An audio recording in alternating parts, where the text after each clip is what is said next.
Vous connaissez sûrement Léon Gaumont, Charles Pathé, Georges Méliès, les frères Lumière. Ces grands hommes ont bien sûr en commun d'avoir laissé leur empreinte dans l'histoire du cinéma. Pourtant, un nom a été effacé de la liste. Celui d'une femme qui a, elle aussi, bouleversé l'industrie de l'image. Une femme qui a été la première cinéaste et qui a réalisé plus de 700 films.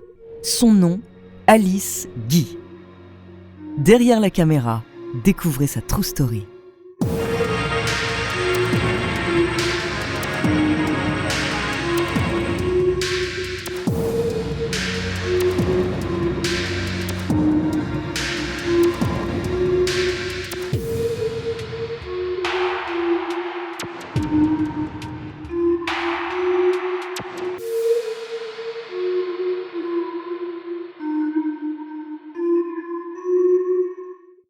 Mais avant de commencer à vous raconter cette histoire extraordinaire, laissez-moi vous présenter notre partenaire.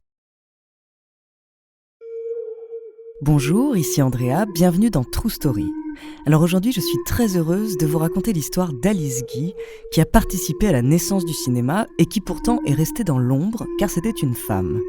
Heureusement, True Story est là pour allumer le projecteur sur celles et ceux qu'il ne faut pas oublier. Après avoir fait ses premiers pas en France à la fin du XIXe siècle, Alice Guy passe son enfance dans les rayons de la librairie de son père à Santiago du Chili. À 6 ans, elle doit retourner en France pour aller en pension comme ses 2 grandes sœurs. Elle est encore adolescente quand le sort s'abat sur sa famille. La librairie fait faillite, son frère meurt d'une maladie cardiaque et peu de temps après, son père s'éteint lui aussi. Alice se retrouve donc seule avec sa mère, ses sœurs ayant déjà quitté le domicile parental pour fonder leur famille. Alice, elle, préfère prendre une autre voie que celle du mariage. Pour subvenir aux besoins de sa mère, elle veut travailler. Elle se lance dans des études de sténographie. Son professeur remarque qu'elle a de bonnes aptitudes et lui promet le meilleur poste qu'il pourra lui trouver. Quelques semaines plus tard, elle passe un entretien au comptoir général de la photographie, une grande entreprise de matériel optique et photographique. Elle rencontre alors Léon Gaumont, un des employés les plus haut placés. Il la trouve très convenable, mais un peu jeune. Elle lui répond « Mais monsieur, ça me passera ». Et sur ce coup d'audace, elle a le poste. Alice profite de cette expérience pour s'intéresser à la photographie. En plus de son travail de secrétaire, la jeune femme prend des cours avec ses collègues ingénieurs sur le développement de plaques photo et le trucage d'images. Elle a même la chance d'être conviée à un événement qui va non seulement marquer l'histoire, mais qui va aussi bouleverser sa vie. Nous sommes en mars 1895. 2 hommes prospectent pour faire la promotion de leur cinématographe. Ils tapent à la porte du bureau de Léon Gaumont pour le convier à une projection inédite. Par politesse, la jeune secrétaire est elle aussi invitée. Alice et Léon se rendent donc à la Société d'encouragement pour l'industrie nationale, dans le quartier de Saint-Germain-des-Prés à Paris. Ils rejoignent les autres personnes conviées, quelques journalistes et hommes d'affaires triés sur le volet. Ils s'asseyent côte à côte sur l'un des massifs bancs en bois, face à une grande toile. Tout le monde est installé, la projection peut commencer.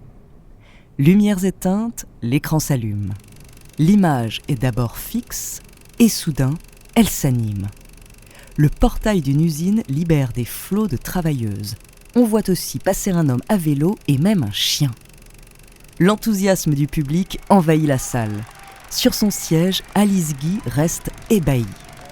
Elle vient d'assister à la première projection du cinématographe des frères Lumière et dans sa tête, des milliers d'images s'animent.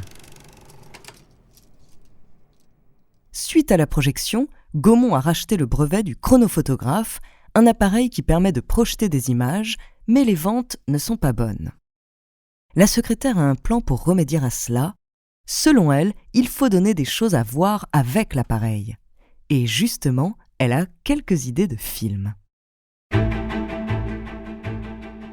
Son patron, d'abord réticent, l'autorise finalement à faire des essais en dehors de ses heures de travail. En 1896, Alice Guy réalise La Fée aux choux, un court-métrage d'1 minute montrant une curieuse femme cueillir des bébés dans un jardin. Il s'en vend 80 exemplaires. Gaumont, satisfait du résultat, la nomme à la tête d'un nouveau service dédié à la production de vues animées, toujours en plus de son poste de secrétaire. Mais cela n'arrête pas Alice. Alors qu'on ne tourne à l'époque que de banales scènes de rue, elle veut faire de la fiction. La fille de libraire et amatrice de théâtre a plein d'histoires dans la tête qui n'attendent que d'être filmées. Elle travaille dur 6 ou 7 jours par semaine avec passion. Elle filme des scénettes comiques, comme le pêcheur dans le torrent, qui n'est pas sans rappeler l'arroseur arrosé des frères Lumière, mais il est commun de copier les productions concurrentes à l'époque. Mais elle innove aussi. Course-poursuite dans Les Cambrioleurs ou reconstitution historique dans Scène d'une maison au petit jour. Alice aime également se moquer des stéréotypes sexistes. Dans Les résultats du féminisme, par exemple, les rôles sont inversés. Les femmes se comportent comme des hommes et les hommes en femmes. La même année, Madame a des envies tourne au ridicule les clichés de la femme enfant et de la femme animale. En plus de sa créativité débordante, Alice rivalise d'ingéniosité et de technique. Elle va s'initier à la captation du son et à l'utilisation de la couleur. Elle utilise un appareil nommé chronophone, avec lequel elle va réaliser une centaine de vidéoclips de ballets d'opéra, spectacles de danse ou concerts de chorale, alliant le son et l'image. Et tout cela bien avant la naissance du cinéma parlant, à la fin des années 20. On lui doit aussi le premier véritable making-of avec Alice Guy tourne une phonocène. Petit à petit, elle délaisse son travail de secrétaire et se consacre entièrement à la réalisation.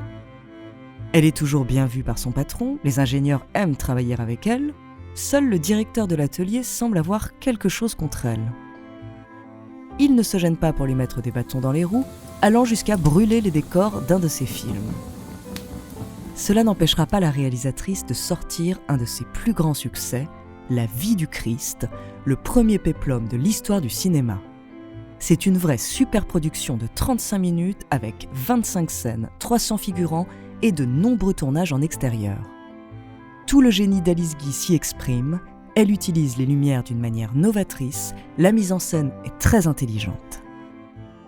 Malheureusement, pendant plusieurs années, le film va être crédité au nom d'un de ses assistants, simplement parce qu'il est un peu plus connu en tant que cinéaste et parce que c'est un homme. En 1907, sa vie va prendre un nouveau tournant du fait d'un autre homme. Elle accepte la demande en mariage d'Herbert Blaché, un cadreur maladroit qu'elle a rencontré lors d'un voyage professionnel. Lorsqu'il est nommé par Gaumont pour développer les activités de l'entreprise aux États-Unis, elle se résigne à le suivre en laissant à contre-cœur son poste de directrice artistique. D'autant plus qu'en découvrant l'Amérique, elle se rend compte que le cinéma ici, ce n'est pas pareil qu'en France. Elle craint d'avoir perdu son travail à tout jamais.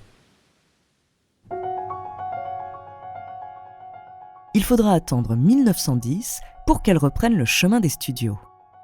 Après 2 années passées à s'occuper de sa fibre créatrice la démange.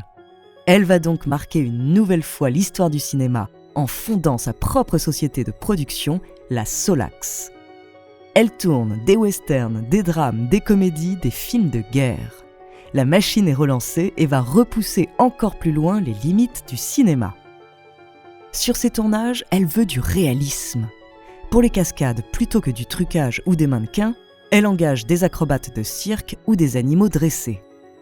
Elle utilise au maximum des décors naturels et renonce à l'utilisation de maquettes.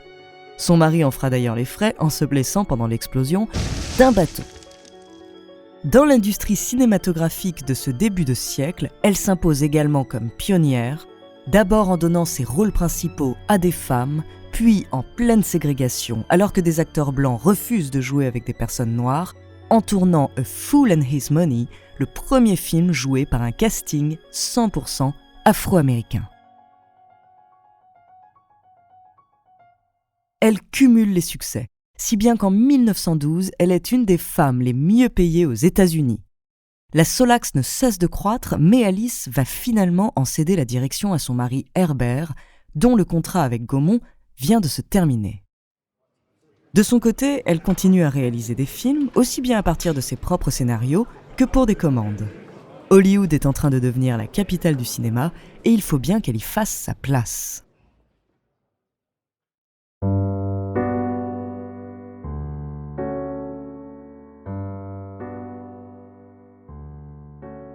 Malheureusement, le rêve américain finit par se briser. Herbert quitte Alice en 1919 pour une actrice plus jeune. Ils divorceront 2 ans plus tard. Il ne lui laisse que des dettes et un chagrin d'amour. Elle est contrainte de vendre les studios de la Solax et rentre en France seule avec ses 2 enfants. Depuis son départ outre-Atlantique, elle est complètement tombée dans l'oubli et ne retrouve pas d'emploi dans le cinéma. À 49 ans, elle décide tout de même de continuer à écrire des histoires, désormais sous forme de contes pour enfants. L'écriture l'amène finalement à écrire ses mémoires, et de ses souvenirs naissent le besoin de retracer sa carrière en images. Elle part à la recherche des films qu'elle a tournés aux États-Unis. Malheureusement, à cause d'erreurs d'archivage, elle n'en retrouve que 3. En France, une grande partie de ces films ont été brûlés pendant la Première Guerre mondiale. Ainsi, Alice Guy disparaît de l'histoire du cinéma. Elle s'éteindra en 1968, à 95 ans, en ayant elle-même ironiquement perdu la mémoire. Son autobiographie sera finalement publiée quelques années après sa mort. Pourtant, encore aujourd'hui, son histoire est largement méconnue et il ne reste aujourd'hui qu'une 50aine de films d'Alice Guy. Elle nous a offert un point de vue singulier sur une période importante de l'histoire. Il est donc grand temps de lui rendre la lumière qu'elle a apportée sur le monde.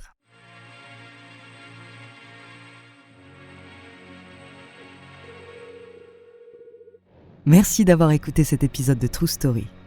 La semaine prochaine, je vous parlerai d'un homme aux 1001 personnalités. En attendant, n'hésitez pas à nous faire part d'histoires que vous aimeriez entendre sur votre plateforme d'écoute préférée ou alors via la page Instagram ou Twitter de Bababam. Nous nous ferons un plaisir de les découvrir.